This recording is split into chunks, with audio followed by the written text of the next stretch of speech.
Being a dungeon master is about being a storyteller. It's about organizing chaos. It's also about making sure everyone's having a fun time. Now, Matthew Mercer of Critical Role is really good about all of these things. I talked to him about what his tips are for being a dungeon master. Preparation, improvisation, and being empathic and aware for what the players enjoy and want out of the game. You know, your experience as a dungeon master is important too. You want to make sure you're having fun with it, but your fun honestly comes out of providing fun for other people.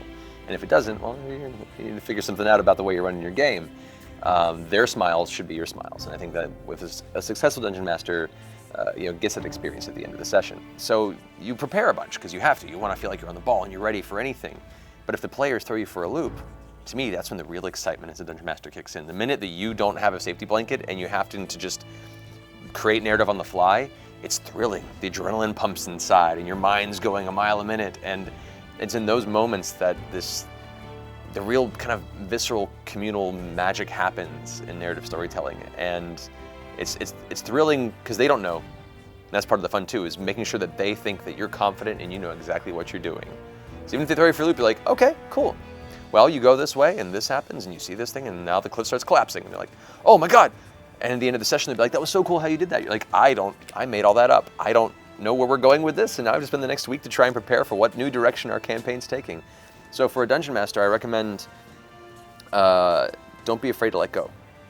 Prepare as much as you can to where you're comfortable and have things in your pocket that you can apply to the narrative so you can give some semblance of structure on the fly.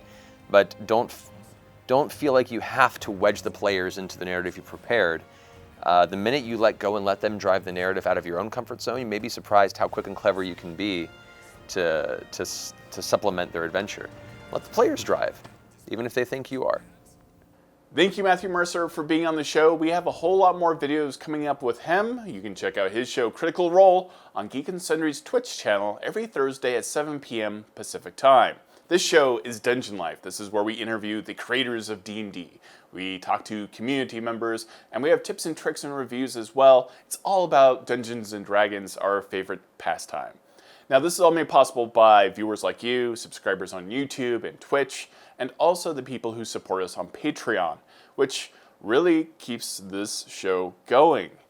People on Patreon basically use it as a tip jar, and that allows us to create more videos, improve the quality of them, and reach some of our stretch goals when it comes to live streams and stuff like that. In exchange, they get early access to videos, they get behind the scenes footage, transcripts, and they just get more of an insight into how this show is being made right now. We could not do this show without the incredible support of the D&D community. The messages have been overwhelmingly positive. We appreciate you guys. Thank you so much for watching.